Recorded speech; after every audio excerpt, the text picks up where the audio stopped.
Hello everyone, welcome to my YouTube channel understanding chemistry. आज हम पढ़ेंगे जो हमने ट्रांजिशन मेटल एल्काइल और अराइल्स पढ़े थे, के कॉम्प्लेक्सेस पढ़े थे, उनकी स्टेबिलिटी और उनके डिकम्पोजिशन पाथवेज के बारे में, और फिर हम पढ़ेंगे ऑर्गेनोकॉपर के बारे में। तो सबसे पहले हम देखते हैं स्टेबिलिटी के बारे में। ट्रांजिशन मेटल एल्काइल्स और अराइल्स।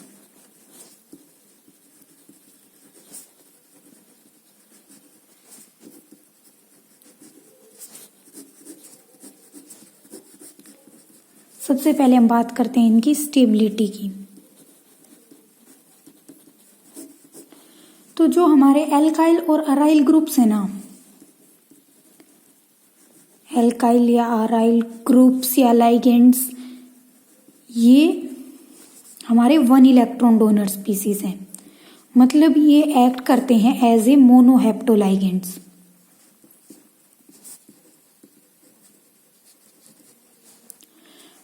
और इनके मतलब इस बिहेवियर को हम कंसिडर कर सकते हैं कि ये हाइड्रोजन और हेलोजन के जैसा ही बिहेवियर है। फिर ये मेटल एटम से कंबाइन होते हैं और उनके साथ में ये अनपेड इलेक्ट्रॉन शेयर करके मेटल एल्काइल या मेटल अराइल बॉन्ड की फॉर्मेशन करते हैं। अब ये जो बॉन्ड की फॉर्मेशन हो रही है, ये बॉन्ड प्योरली आयनिक भी हो सकता है, कोवेलेंट भी हो सकता है। तो जो आयनिक बॉन्ड की फॉर्मेशन करेंगे वो तो मेटल्स होंगे, उनके केस में मैंगनीज, जिंक। इनके साथ में अगर हाइड्रोकार्बन अनायंस के साथ में ये बॉन्ड की फॉर्मेशन करते हैं तो वो हमारे पास आयनिक कॉम्प्लेक्सेस की फॉर्मेशन करते हैं। जैसे हमने मान लिया कि हम आयनिक का केस देखें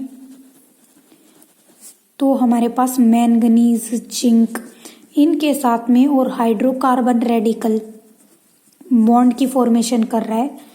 तो ये जो कॉम्प्लेक्सेस यहाँ पे बनेंगे वो आयनिक कॉम्प्लेक्सेस बनेंगे। और इन कॉम्प्लेक्सेस में होता क्या है कि इलेक्ट्रॉन ट्रांसफर होता है। कहाँ से? जो strongly electropositive shell, valence shell है, स्ट्रोंगली इलेक्ट्रोपॉजिटिव मेटल की वैलेंस सेल से, और जो इलेक्ट्रॉन ट्रांसफर होगा फिर वैलेंस सेल ऑफ कार्बन में।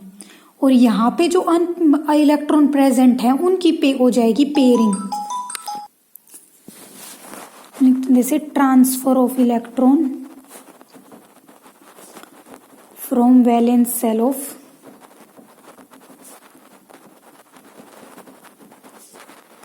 Strongly electropositive metal, strongly electropositive metal लेंगे यहाँ पे,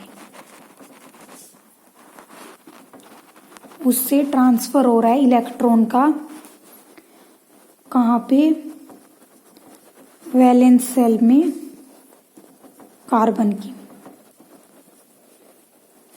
इस ट्रांसफर से आयनिक बॉन्ड की फॉर्मेशन होती है उनके बीच में। और जो इलेक्ट्रॉन्स एल्काइल या अराइल रेडिकल का ये कार्बन है, अगर अल्काइल और अराइल रेडिकल के अंदर जो अनपेड इलेक्ट्रॉन्स हैं फिर हो जाएगी उनकी पेयरिंग। जैसे हम देखें, ये हमारे पास मेटल है, इसके पास एक इलेक्ट्रॉन प्रेजेंट, और ये हो गया हमारे पास मिथाइल रेडिकल, इसके पास में भी एक इलेक्ट्रॉन प्रेजेंट है। तो इसमें मेटल के ऊपर तो आ जाएगा पॉजिटिव चार्ज, और जो रेडिकल के इलेक्ट्रॉन्स है वो उनकी हो जाएगी यहाँ पे पेयरिंग, और कार्बन के ऊपर आ जाएगा नेगेटिव चार्ज। अब ये देख लिया हमने आयनिक के केस में क्या होता है। अब हम देखते हैं कोवेलेंट के केस में क्या होता है। तो जो कोवेलेंट हमारे पास एल्काइल और अराइल्स की फॉर्मेशन होती है वो होती है हमारे पास ओवरलैपिंग से, कि जो मेटल ऑर्बिटल्स हैं वो ओवरलैप करते हैं अल्काइल या अराइल रेडिकल के ऑर्बिटल्स के साथ में। तो इसमें ओवरलैपिंग से दोनों के बीच में इलेक्ट्रॉन्स की म्यूचुअल शेयरिंग होती है। जैसे ये इलेक्ट्रॉन, तो यहाँ पे म्यूचुअल शेयरिंग होती है दोनों के बीच में इलेक्ट्रॉन्स की।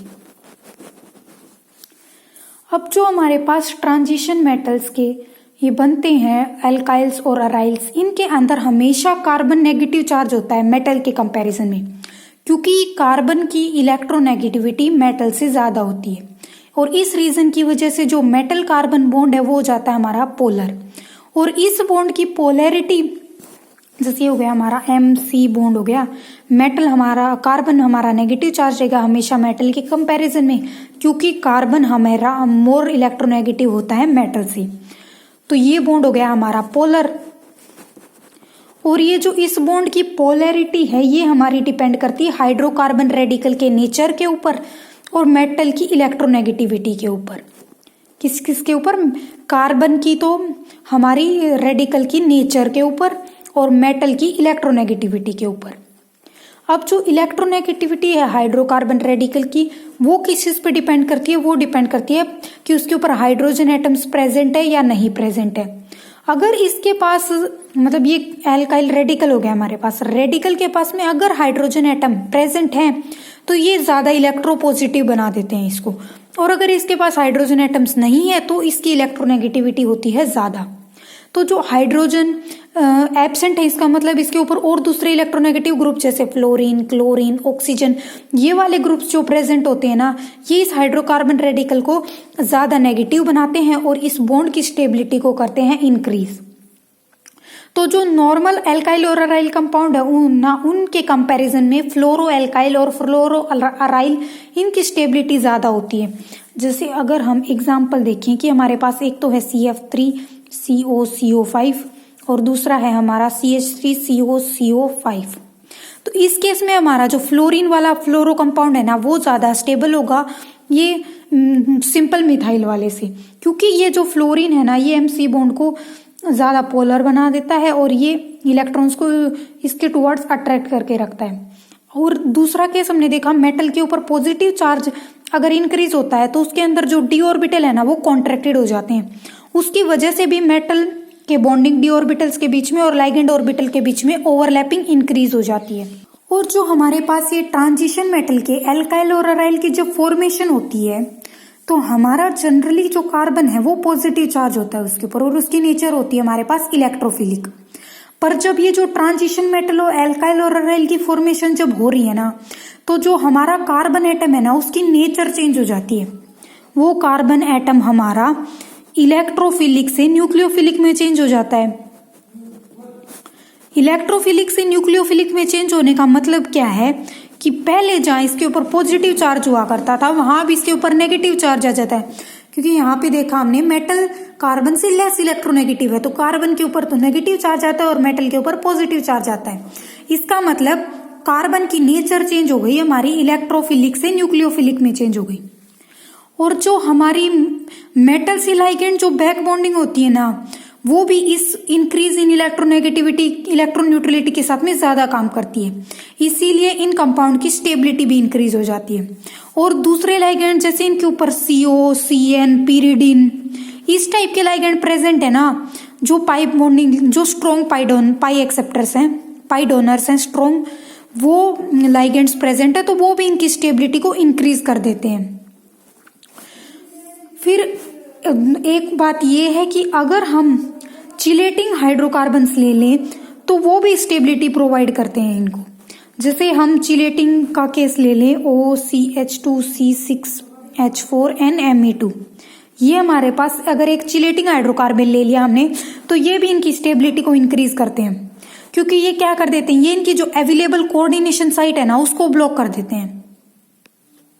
और ये मेटल एल्काइल और अराइल है ना ये इनकी कोऑर्डिनेशन को सेटिस्फाई करने के लिए पॉलीन्यूक्लियर स्पीसीज की फॉर्मेशन भी कर सकते हैं। पॉलीन्यूक्लियर स्पीसीज, अब ये पॉलीन्यूक्लियर स्पीसीज की फॉर्मेशन होती कैसे है, या तो एल्काइल या फिर दूसरे ब्रिजिंग लाइगेंड की वाया हो सकती है, या फिर इसमें मल्टीपल मेटल मेटल बॉन्डिंग भी हो सकती है कि एक तो हो सकती है मेटल मेटल बॉन्डिंग की वजह से, या फिर एक हो सकती है ये ब्रिजिंग की वजह से। ब्रिजिंग या तो हमारे ये एल्काइल्स या फिर और कोई दूसरे ब्रिजिंग लाइगेंड्स प्रेजेंट हो तो उस केस में भी ब्रिजिंग हो सकती है। और ये जो ब्रिजिंग के थ्रू एसोसिएशन है ना ये सिर्फ हिंडर की जा सकती है स्टेरिकली क्राउडेड अगर लाइगेंड प्रेजेंट है तो, मतलब पॉलीन्यूक्लियर स्पीसीज की फॉर्मेशन उस केस में नहीं होगी जहां पे स्टेरिकली क्राउडेड लाइगेंड्स प्रेजेंट है। ये हो गई इनकी स्टेबिलिटी की बात। अब हम देखते हैं इनके डिकम्पोजिशन पाथवे।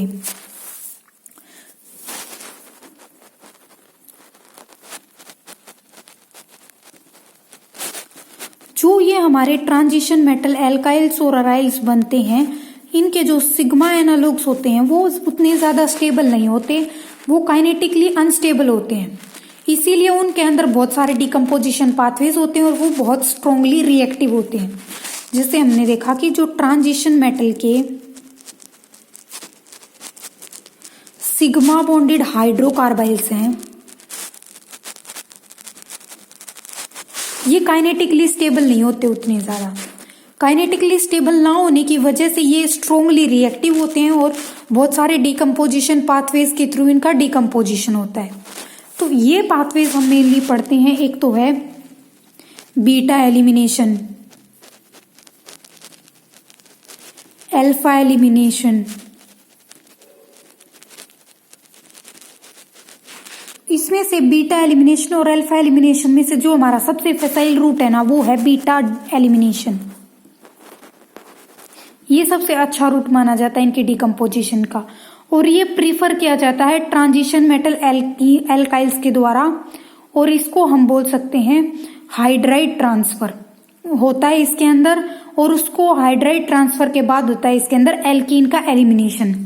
मतलब बीटा एलिमिनेशन के अंदर क्या होता है हमारा हाइड्राइड ट्रांसफर, हाइड्राइड ट्रांसफर के बाद इसके अंदर होता है एल्कीन एलिमिनेशन। और इसके अंदर क्या होता है कि जो है ट्रांसफर किस चीज का होता है, अब हाइड्राइड ट्रांसफर है तो एक हाइड्रोजन एटम का ट्रांसफर होता है। ये ट्रांसफर होता कहां से कहां तक है, इसके ये ट्रांसफर होता है सेकंड कार्बन, जिसको हम बोलते हैं beta carbon of alkyl chain, से मेटल के पास इसका ट्रांसफर हो जाता है। और फिर मेटल का क्या हो जाता है, कोऑर्डिनेशन नंबर इंक्रीज हो जाता है। तो हमारे पास क्या होता है बीटा एलिमिनेशन, ये सबसे फैसाइल रूट है डिकम्पोजिशन का, और इसके अंदर क्या होता है हाइड्राइड का ट्रांसफर होता है और फिर एल्कीन का एलिमिनेशन हो जाता है। हाइड्राइड ट्रांसफर होता कहां से कहां तक है, तो इसके अंदर एक हाइड्रोजन एटम का ट्रांसफर होता है जो हमारी एल्काइल चेन के बीटा कार्बन से मेटल के पास, और इस ट्रांसफर के बाद जो मेटल का कोऑर्डिनेशन नंबर है वो हो जाता है हमारे पास इंक्रीज। फिर इस ट्रांसफर के बाद एक इंटरमीडिएट की फॉर्मेशन होती है हाइड्रिडो एल्कीन कॉम्प्लेक्स। फिर हमारे पास फॉर्मेशन होती है हाइड्रिडो एल्कीन कॉम्प्लेक्स, ये एक इंटरमीडिएट होता है, और फिर ये हमारे पास इससे लॉस करता है, ये यहां से एलिमिनेशन हो जाता है एल्कीन का। अब इसको हम रिएक्शन की फॉर्म में दिखाएं तो हम देखते हैं, जैसे इसकी रिएक्शन देखते हैं हम कि हमारे पास दो कार्बन एटम है, मेटल, ये हो गई हमारी carbon chain R3 R2 R1 और हाइड्रोजन। तो ये जो चेन है हमारी, इससे मेटल अटैच है इस कार्बन से, तो ये कार्बन हो गई हमारी अल्फा कार्बन और दूसरी कार्बन हो गई हमारी बीटा कार्बन। तो इसके पास बीटा कार्बन प्रेजेंट है और उसके ऊपर हाइड्रोजन प्रेजेंट है, मतलब इसके पास बीटा हाइड्रोजन प्रेजेंट है। तो इसमें ट्रांसफर होना किसका है, इसके अंदर ट्रांसफर होना है इस हाइड्रोजन का। तो इससे के ट्रांसफर से पहले यहां पे फॉर्मेशन होगी एक इंटरमीडिएट की, हो गई हमारे पास इंटरमीडिएट की फॉर्मेशन। ये हो गया हमारे पास हाइड्रिडो एल्कीन, यहाँ पे डबल बॉन्ड लेंगे क्योंकि ये ट्रांजिशन मेटल एल्कीन कॉम्प्लेक्स है ना। ये हो गया हाइड्रिडो एल्कीन कॉम्प्लेक्स की फॉर्मेशन, और इसके बाद मेटल हाइड्राइड तो निकल जाएगा, MH तो यहां से निकल जाएगा, और एक एल्कीन का होगा यहाँ पे रिमूवल। मेटल हाइड्राइड तो बाहर निकल जाएगा और एल्कीन का हो जाएगा रिमूवल। तो ऐसे बीटा एलिमिनेशन होता है इनके अंदर, ट्रांजिशन मेटल एल्कीन कॉम्प्लेक्सेस के अंदर।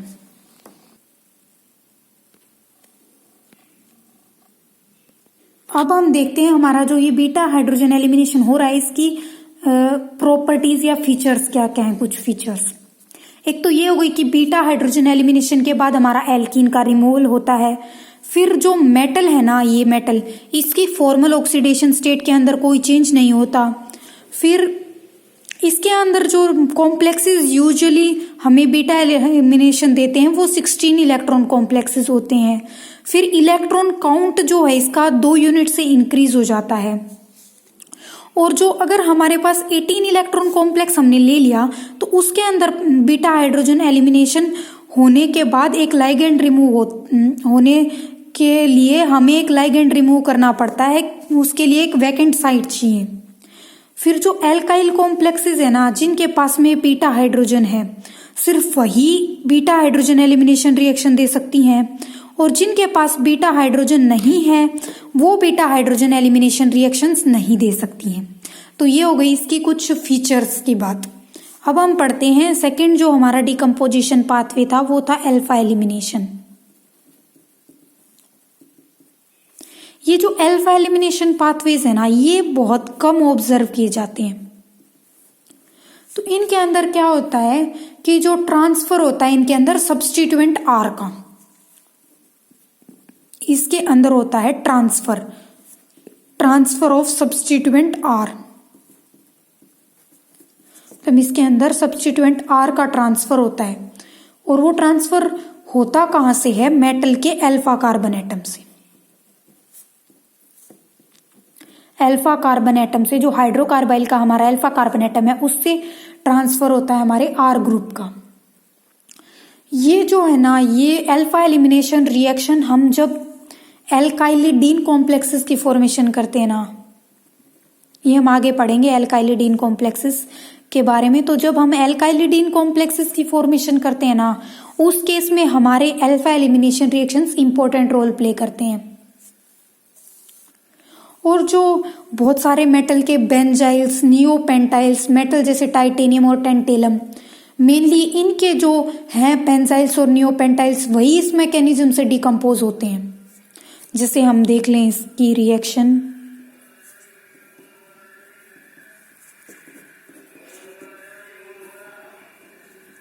मेटल, ये डबल बॉन्ड, एक बॉन्ड यहां से डिकम्पोज हो रहा है, मेटल और CH3 का बॉन्ड ब्रेक हो रहा है, CH3 और हाइड्रोजन के बीच का बॉन्ड फॉर्म होगा, और CH2 यहाँ पे भी एक ट्रांजिशन स्टेट बनती, तो यहाँ पे M डबल बॉन्ड CH2 का तो हो जाएगा रिमूवल और मीथेन रिमूव हो जाएगी। तो ये हो गए हमारे पास अल्फा एलिमिनेशन रिएक्शंस। और अल्फा एलिमिनेशन रिएक्शंस का एक और मैकेनिज्म को भी ये फॉलो करते हैं जिसके अंदर एगोस्टिक हाइड्रोजन्स की इन्वॉल्वमेंट होती है। एग्नोस्टिक हाइड्रोजन्स,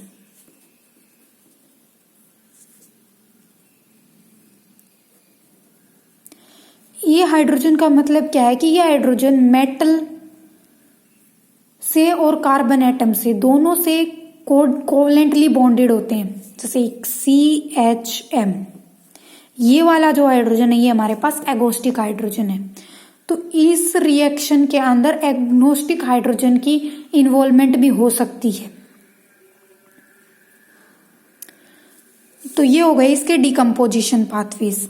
फिर एक इसका डिकम्पोजिशन पाथवे ये भी है कि उसके अंदर इंटरमोलिकुलर रिडक्टिव एलिमिनेशन होता है। इंटरमोलिकुलर रिडक्टिव एलिमिनेशन,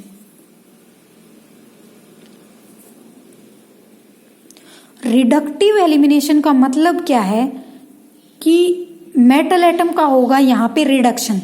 रिडक्शन का मतलब उसकी ऑक्सीडेशन स्टेट होगी हमारे पास डिक्रीज, और एलिमिनेशन का मतलब उसका कोऑर्डिनेशन नंबर भी डिक्रीज होगा।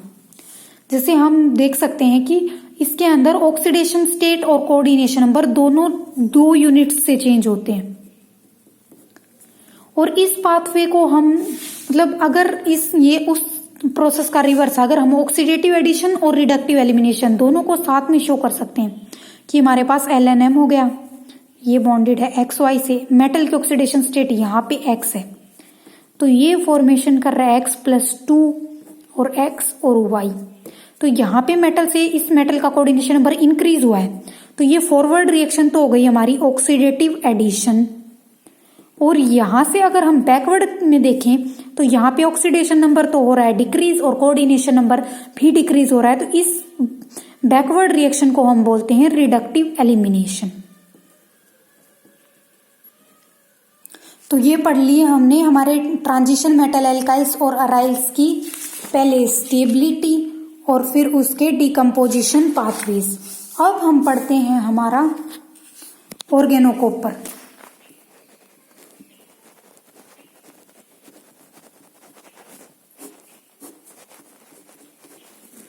ऑर्गेनोकॉपर के बारे में और इसका ऑर्गेनोकॉपर ऑर्गेनिक सिंथेसिस में कैसे यूज होता है, मतलब ऑर्गेनोकॉपर इन ऑर्गेनिक सिंथेसिस।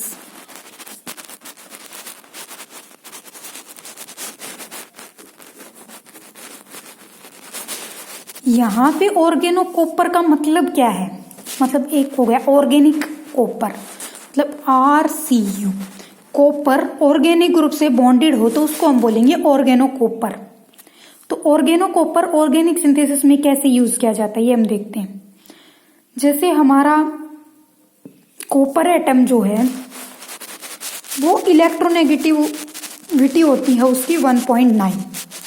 तो जो कॉपर की इलेक्ट्रोनेगेटिविटी है ना वो लिथियम और मैग्नीशियम से तो होती है ज्यादा, जबकि कार्बन से होती है कम। हमारे कार्बन की इलेक्ट्रोनेगेटिविटी होती है 2.5 और कॉपर की 1.9 है। तो कॉपर की इलेक्ट्रोनेगेटिविटी कार्बन से कम है, जबकि इसकी इलेक्ट्रोनेगेटिविटी लिथियम और मैग्नीशियम से ज्यादा होती है। और जो हमारा इलेक्ट्रोनेगेटिविटी डिफरेंस है कॉपर और कार्बन के बीच, देखो कॉपर की इलेक्ट्रोनेगेटिविटी है 1.9, कार्बन की है 2.5। तो जो इलेक्ट्रोनेगेटिविटी डिफरेंस है कॉपर और कार्बन का वो स्मॉल इलेक्ट्रोनेगेटिविटी डिफरेंस है। इस वजह से जो कॉपर और कार्बन के बीच का बॉन्ड है वो उतना ज्यादा पोलर नहीं होता। फिर जो हम देखते हैं ऑर्गेनोकॉपर हम दो टाइप से पढ़ सकते हैं, तो पढ़ते हैं RCU से रिप्रेजेंट कर सकते हैं इसको, या फिर हम इसको R2CuLi, इसका एक लिथियम के साथ में कॉम्प्लेक्स है उसका भी यूज कर सकते हैं। अब हम देखते हैं कि ये ऑर्गेनोकॉपर ऑर्गेनिक सिंथेसिस में कैसे यूज होता है। तो फर्स्ट हम देखते हैं इसकी रिएक्शन किसके साथ में, alpha beta unsaturated carbonyl compounds के साथ में।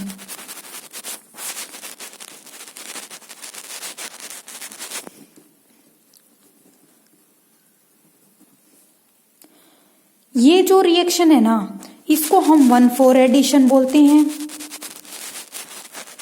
या फिर हम इस रिएक्शन को ही माइकल एडिशन भी बोल सकते हैं, या फिर हम कॉन्जुगेट एडिशन भी बोल सकते हैं, कॉन्जुगेट एडिशन। इसके अंदर होता क्या है, हमारा जो हमने ले लिया ये कॉम्प्लेक्स मिथाइल प्रोपोनेट,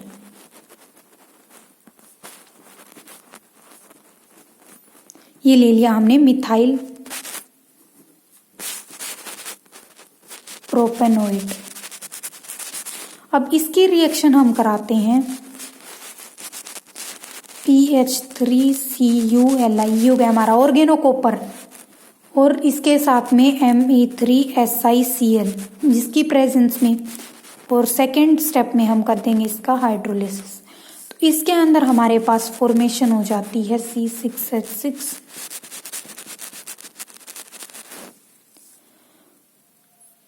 ईथर की फॉर्मेशन हो जाती है हमारे पास ही। इस रिएक्शन का हम देखते हैं पहले मैकेनिज्म।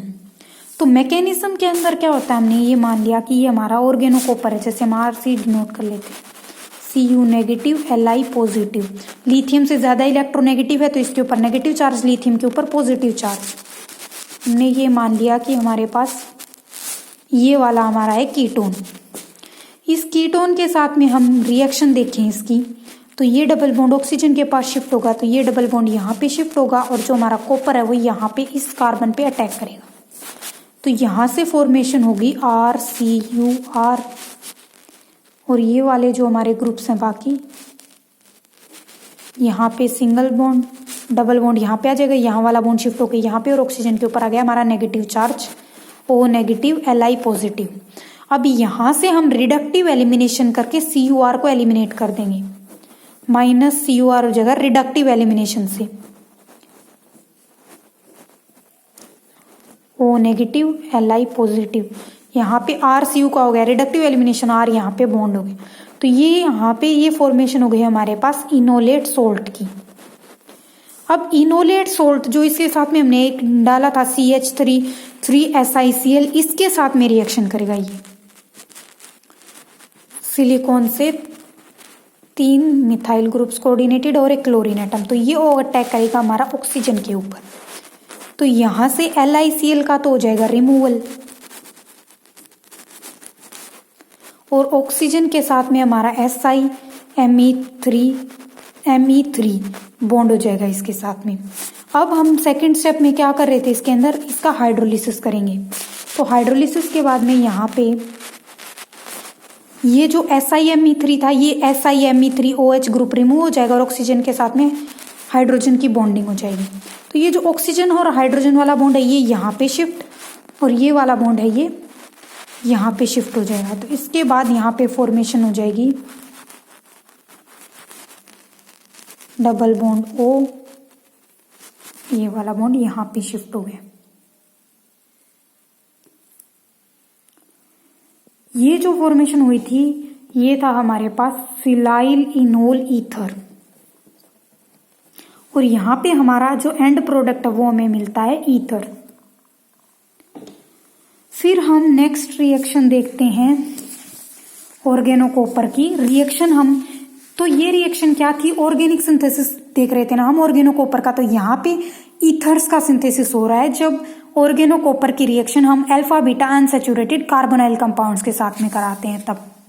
अब हम देखते हैं इपोक्साइड के साथ में इसकी रिएक्शन। तो जब ये इपोक्साइड के साथ में रिएक्शन करता है तब हमारे पास फॉर्मेशन होती है एल्कोहल्स की।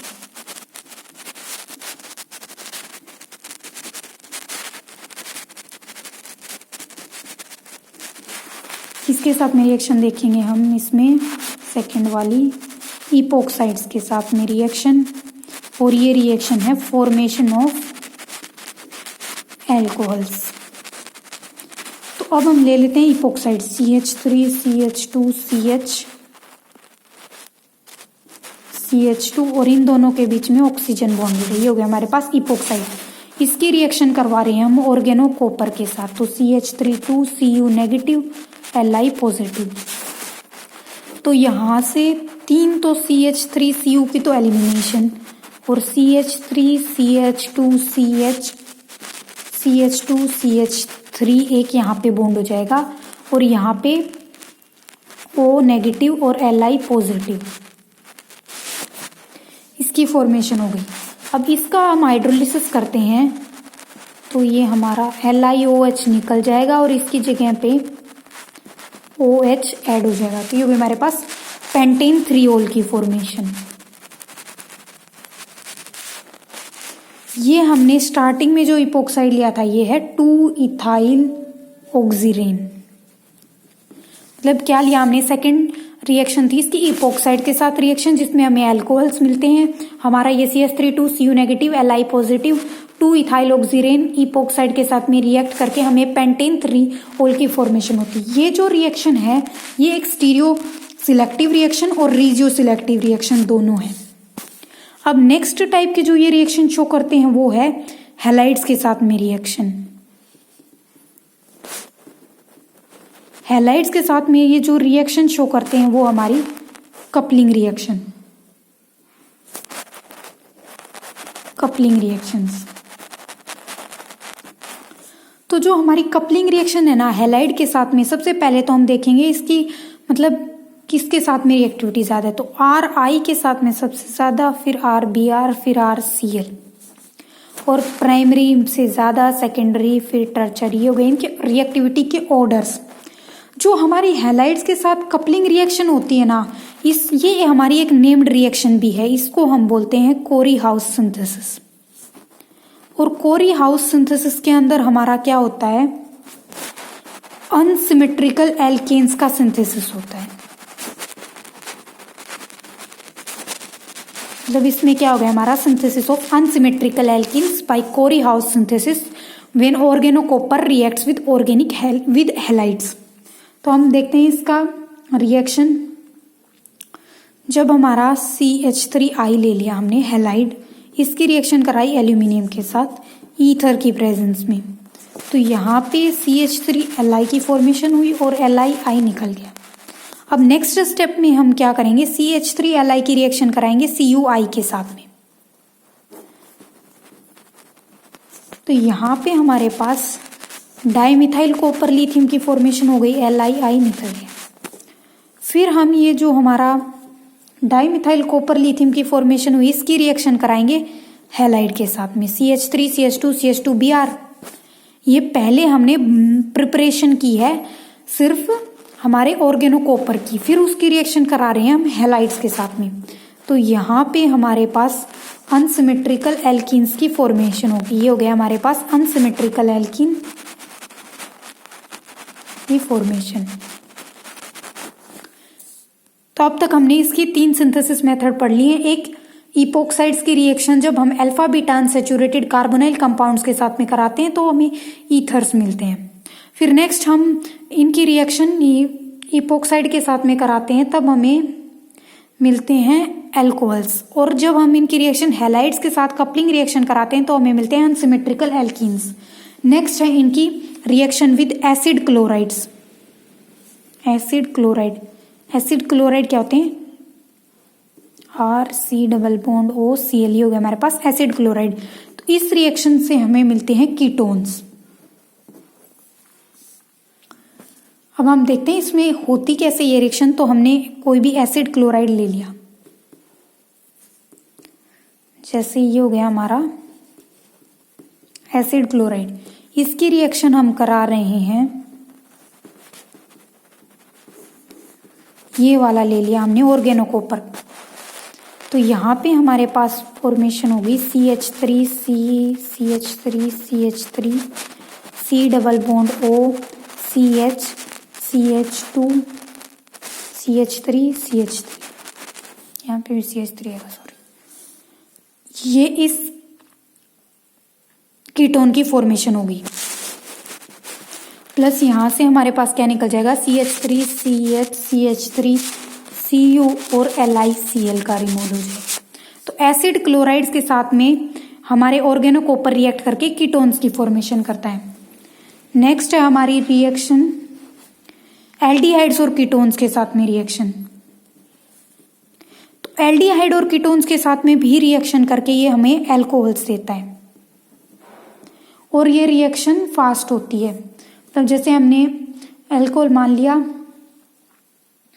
कि हम एल्डिहाइड से जब अल्कोहल बनाते हैं ना तो वो रिएक्शन तो हमारी होगी फास्ट, और जब कीटोन से अल्कोहल बनाते हैं ना वो रिएक्शन होगी हमारी स्लो। जैसे हम एग्जांपल ले लें एल्डिहाइड का, हमने ले लिया बेंजल्डिहाइड। अब हम बेंजल्डिहाइड की रिएक्शन करा रहे हैं हमारे ऑर्गेनो कॉपर के साथ,